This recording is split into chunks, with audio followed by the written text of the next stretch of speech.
Puji Tuhan. Nah, Pak Bambang, kita ngobrol-ngobrol santai nih ya. Dan ada banyak sebuah narasi yang lagi dibangun. Nah, saya mau tanya tanggapan Bapak, apakah benar bahwa Yesus itu beragama Islam? Karena katanya Yesus itu sholat, lalu kemudian Yesus juga disunat. Yesus juga tidak makan babi, lalu juga Yesus itu bahkan matinya dikainkan kafan. Ya, nah kita mau belajar dari Pak Bambang, seorang senior kita yang memang mendalami keilmuan ini. Gimana Bapak memberi tanggapan? Ya, salam saudara-saudara. Sebenarnya jangan sebut saya pakar lah. Saya hanya seorang pemerhati sejarah. Tapi begini, saya memang belajar ilmu agama-agama, teologi religionum, yang itu intinya kita tidak bisa menilai agama seseorang itu dari perspektif kita. Sudut pandangnya berbeda. Jadi misalnya ketika dikatakan Yesus itu Muslim atau beragama Islam, ini sesungguhnya ada 3 hal yang dapat dikatakan konslet berpikir. Ya, jadi secara metodologis itu keliru. Pertama, mengaburkan antara aspek normativitas dan historisitas agama. Kalau dikatakan Yesus itu Muslim, dalam pengertian dia tunduk berserah kepada Tuhan, itu kan sifatnya normatif. Sementara kalau agama Islam, itu kan sejarah. Munculnya abad ke-7 Masehi. Sementara Yesus hidup di abad pertama. Jadi itu tidak mungkin kan. Jadi misalnya segini, bukan sekedar Yesus, tapi nabi-nabi itu dianggap semuanya beragama Islam. Gampang saja, simpel. Apakah di zaman Abraham ada satu prasasti saja bahwa ada agama namanya Islam? Tidak ada. Padahal waktu itu undang-undang yang ditemukan sejaman dengan Abraham saja ada. Misalnya Lipit Estarkut. Sebelum Musa ada undang-undang Hammurabi. Tidak ada nama agama namanya Islam. Sementara kalau kita baca sejarah misalnya, eksistensi agama Hindu yang muncul misalnya 1000 tahun sebelum Masehi, itu ada buktinya. Pada kuburan Darius Agung yang terkenal dalam Alkitab itu di Behistun di Iran. Itu ditemukan sebuah prasasti di kubur Darius Agung yang menyebut kata Hindu atau Hidu Saka Hauma Warga Saka, yang artinya kaum Saka di tanah Hindu dan kaum Saka di tanah rantau. Artinya ada agama Hindu itu kira-kira pada abad ke-5 sebelum Masehi. Ada agama Buddha misalnya. Pada prasasti Asoka yang dikeluarkan oleh seorang raja namanya Diwam Priya Darsin. Dikatakan 20 tahun dia telah dilantik jadi raja, lalu dia mengunjungi tempat di mana Siddhartha Gautama dilahirkan. Lalu di situ ada kata Buddha. Hida Buddhayate Sakyamuniti. Di sanalah Buddha Sang Sakyamuni dilahirkan. Jadi clear. Jadi ada pemikiran-pemikiran yang mengatakan bahwa Yesus itu agama Islam, itu mengaburkan antara historisitas dan aspek normativitas sejarah. Jadi ini kacau sekali. Yang kedua, mengukur agama orang lain dari ukurannya dia. Jadi pikirannya kalau di dalam Islam itu ada ungkapan misalnya inna dina indalahil Islam, agama di sisi Allah itu adalah agama Islam, berarti nabi-nabi yang dianggap Islam tadi seharusnya menamakan agamanya Islam. Itu nggak cocok. Karena Yudaisme, nama Yudaisme sendiri itu muncul kira-kira abad ke-3 sebelum Masehi, pada masa dinasti Hasmonaim. Karena Yudaisme, Yehudut, diperlawankan dengan Helenisme ketika terjadi Helenisasi atau Yunanisasi kebudayaan Ibrani. Namun nama Israel itu sudah muncul pada prasasti Mener Petah 1 tahun 1205 sebelum Masehi. Di sana ada kata-kata Yasir Elfikat Ben Perafet. Israel sudah binasa, keturunannya tidak ada lagi. Karena itu setelah Eksodus Jadi Oh. itu klaimnya orang Mesir bahwa Ya. Israel sudah binasa karena sudah tidak ada lagi di tanah Mesir. Ini kan historis. Padahal mereka berjalan menuju ke tanah perjanjian. Tanah perjanjian dan itu sudah kira-kira zaman Yosua. Karena zaman Musa kan jadi sebelum itu. Nah ini misalnya, atau mungkin malah pada zaman hakim-hakim. Jadi kembali ke soal Nabi Isa agamanya Islam atau Muslim. Itu lucu ya, karena begini. Ada seorang penafsir Quran, ini saya kira tidak akan menyinggung agama lain. Ya, kita saya cuma menghormati menunjukkan ya. Betapa kacaunya antara sejarah dengan norma-norma agama. Dia menulis tafsir, judulnya Tafsir Al-Qurtubi. Itu dikatakan begini. Jadi saya menghormati aja, tapi kita perlu cross check historisnya karena kekristenan yang dituduh kan. Jadi mula-mula Nabi Isa itu agamanya Islam. 81 tahun setelah diangkatnya ke langit Nabi Isa, itu nama agamanya masih Islam. Baru setelah itu karena pemalsuan yang dilakukan Paulus, itu baru ada nama Kristen. Wow. Nah, kira-kira seperti itu. Tapi kita bisa cross check tuh. Misalnya gini. 81 tahun setelah diangkatnya Nabi Isa itu, Yesus ya, itu kira-kira berapa kan? Yesus naik ke surga tahun 33 Masehi, plus 81 sekitar 114 Masehi. Lah 114 itu sudah ada birkat haminim. Birkat haminim itu adalah ketika orang Yahudi melakukan pertemuan atau semacam muktamar lah di kota Yamni atau Yapni dekat Tel Aviv. Itu kan sesama Yahudi itu saling menyalahkan. Ya kan, orang Yahudi itu ada orang Saduki, di mata Parisi keliru, orang Parisi di mata Saduki keliru. Lalu ada orang Eseni, ketambahan lagi satu yaitu Kristen yang disebut Nosrim. Lalu para rabi Parisi ini mengadakan pertemuan yang mengutuk Saduki, mengutuk Eseni, dan mengutuk Nosrim atau Nasrani. Itu disebutkan dalam birkat haminim, itu berkat untuk orang-orang sesat kira-kira. WH Nosrim, WH minim, orang-orang Nasrani, pengikut Yesus, orang Nazaret, dan orang-orang sesat yang lain, kiriga, semoga binasa. Ya kiriga yufedu yimhu min sefer hakayim, kiranya mereka binasa dan namanya terhapus dari kitab kehidupan. Itu tahun 90 Masehi. Lalu ada penulis misalnya Cornelius Tacitus, itu sejaman dengan Josephus. Dia menulis di dalam karyanya itu kira-kira tahun 90 atau 95, dia mengatakan Kristianos, ada kata Kristen di sini, yaitu orang-orang Kristen, apelabat auctor nominis Eus Christus, yang nama Kristen itu diambil dari Yesus. Telah disalibkan pada masa Kaisar Tiberius di bawah prokurator kita Pontius Pilatus. Jadi clear bahwa sebelum tahun 114 identitas mengikut Yesus itu disebut Nosrim, yaitu gereja yang di Yerusalem, yang terdiri dari orang-orang Yahudi yang berbahasa Yunani karena diaspora. Ya, misalnya ada Lukas, ada Barnabas, ada Markus, tapi ada orang Ibrani, yaitu orang Yahudi yang berbahasa Aramaik dalam bahasa sehari-hari dan bahasa Ibrani ketika mereka ibadah, misalnya 12 rasul.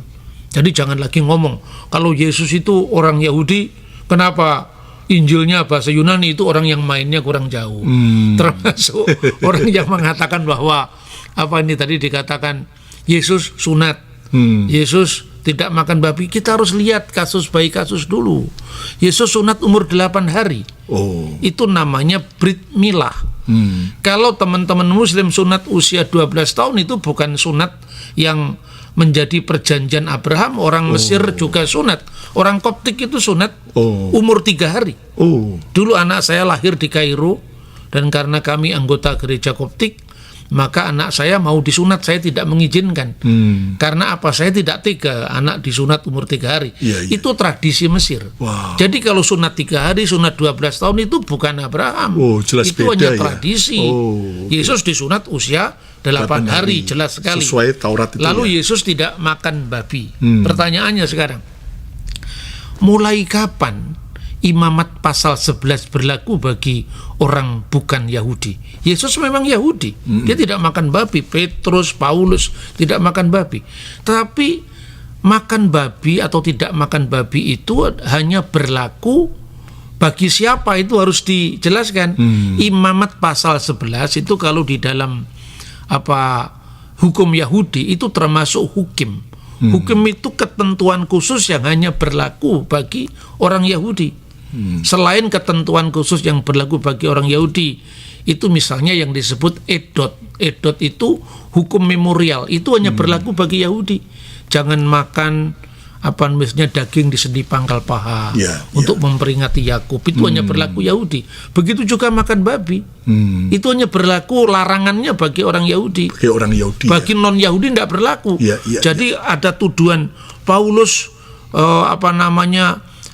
membebaskan orang-orang dari Taurat. Siapa yang dibebaskan Paulus? Karena sejak semula orang bukan Yahudi memang tidak disunat. Maka Paulus melarang menyunatkan Titus. Tapi Paulus menyunatkan Timotius karena Timotius adalah orang Yahudi. Ada pluralisme hukum. Wow. Bahkan Tuhan Yesus sendiri dia mengajarkan bahwa yang menajiskan itu bukan yang masuk dari mulut ke dalam perut kita, bahkan dibuang ke jamban Tapi yang menajiskan adalah yang dari hati kita.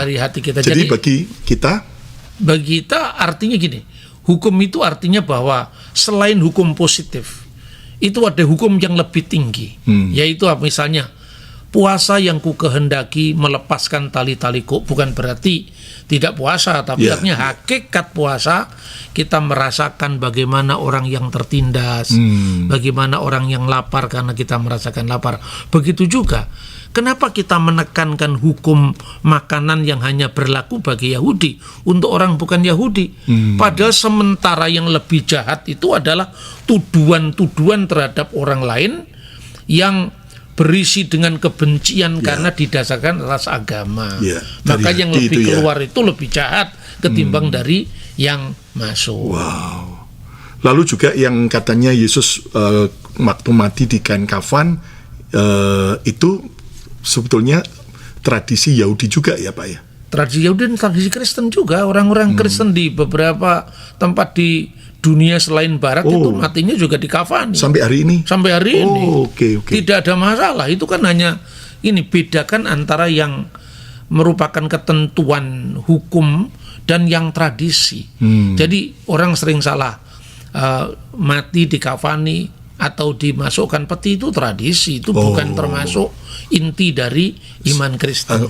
Saya kira itu. Wow, jadi jelas clear ya, setiap kita pemirsa bahwa ternyata tuduhan bahwa Yesus adalah beragama Islam jelas tidak terbukti karena tidak ada prasasti sebelum agama Islam abad ke-7 itu muncul. Jadi ternyata alasan Yesus itu, saudaraku, sujud kepada Bapa dan kemudian disunat, bahkan tidak makan babi, bukan karena bukti itu Islam ya, tapi memang itu merupakan tradisi Yahudi yang dimana Yesus itu memang lahir dari bangsa Yahudi. Israel.